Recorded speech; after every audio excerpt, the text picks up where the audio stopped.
Assalamualaikum warahmatullahi wabarakatuh. Kita jumpa lagi di channelnya Aif Dolphin ya teman-teman. Sekarang seperti janji saya yang kemarin, yaitu membagikan tips bagaimana caranya anti gagal dalam belajar bahasa asing di sini.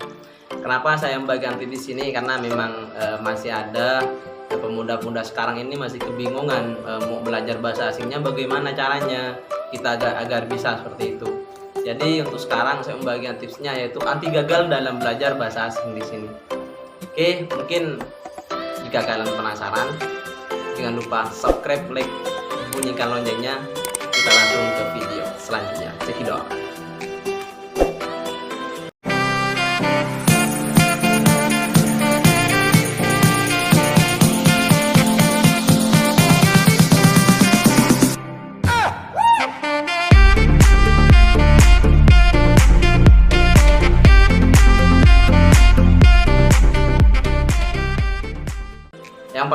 Yang pertama yaitu tentukan motivasi kalian ya untuk belajar bahasa asing di sini.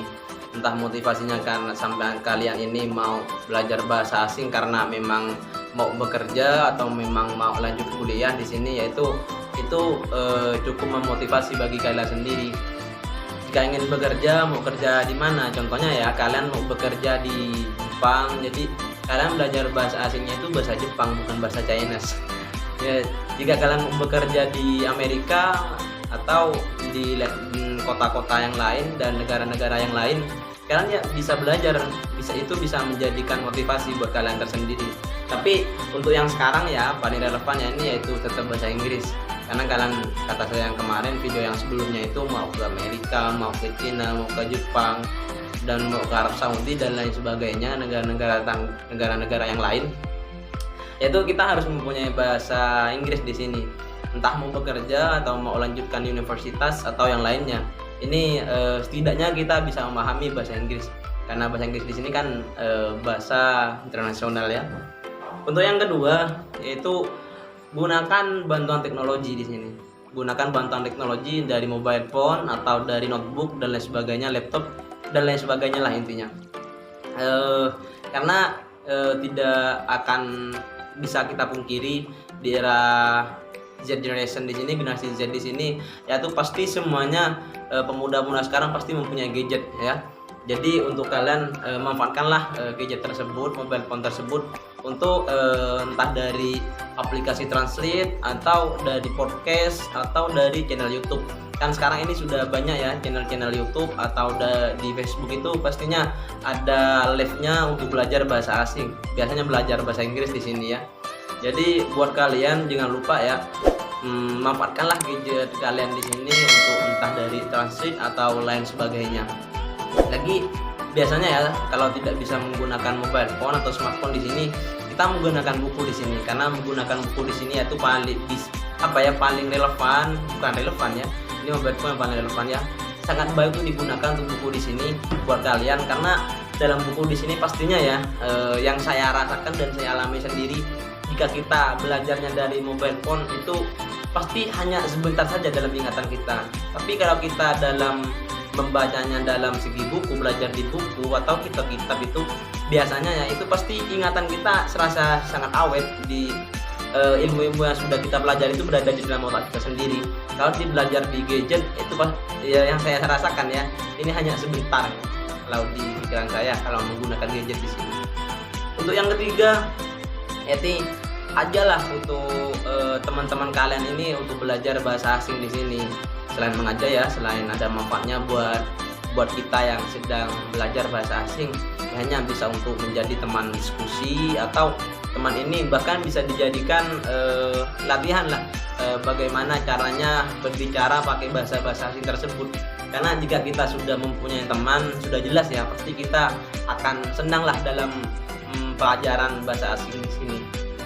Untuk yang keempat yaitu belajar kosakata yang sering digunakan setiap harinya.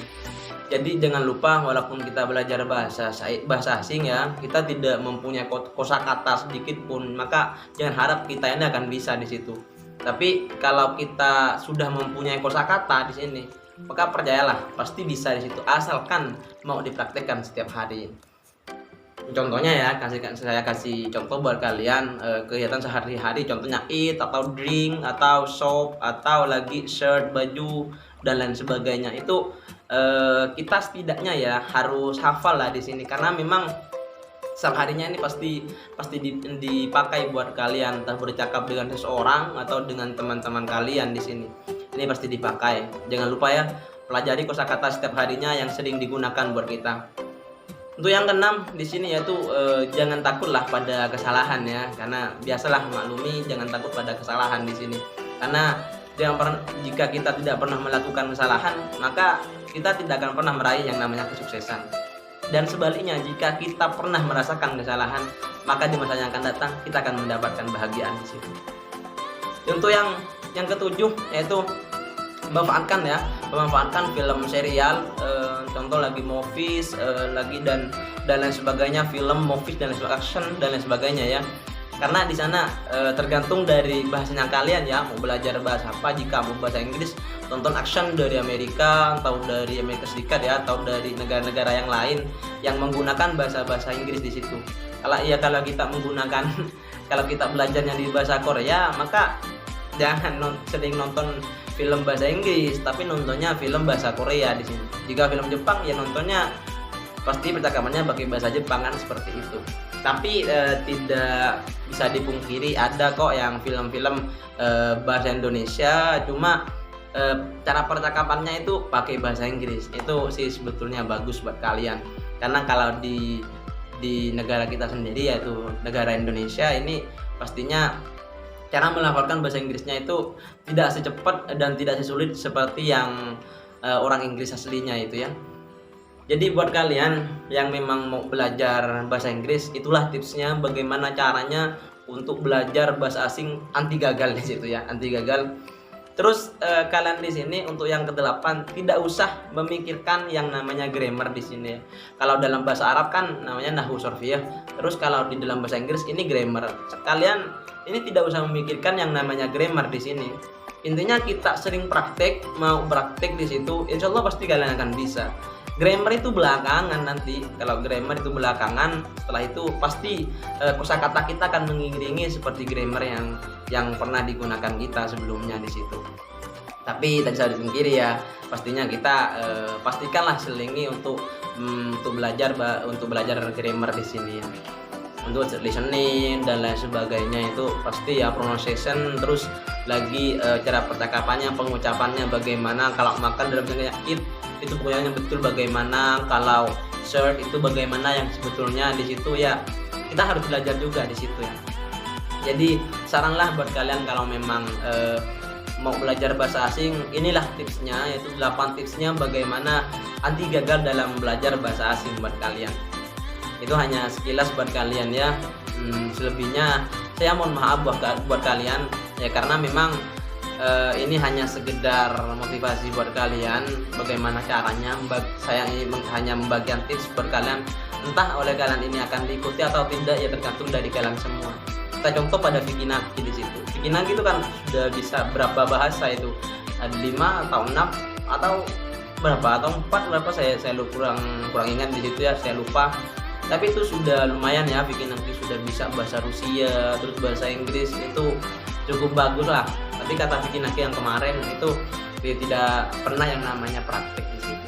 Jadi intinya dalam belajar bahasa ini, dalam belajar bahasa asing di sini, kalian yaitu kosakata kalian bisa memahami, kosakata kalian ini punya, terus kosakata yang setiap hari yang digunakan itu. Yang kedua yaitu prakteknya buat kalian. Kosakata kita sudah punya banyak, tapi kita tidak pernah praktek, maka jangan harap kita ini akan bisa yang namanya speaking pakai bahasa asing tersebut. Jadi mungkin hanya itu ya buat kalian. Selebihnya saya mohon maaf buat kalian, ini sekedar motivasi buat kalian. Jangan lupa subscribe, like, komen ya, bunyikan loncengnya, dan bagikan ke teman-teman kalian tips ini bagaimana caranya anti gagal dalam belajar bahasa asing ya. Mungkin hanya itu dari saya, selebihnya saya mohon maaf. Wassalamualaikum warahmatullahi wabarakatuh. Bye, cekidot.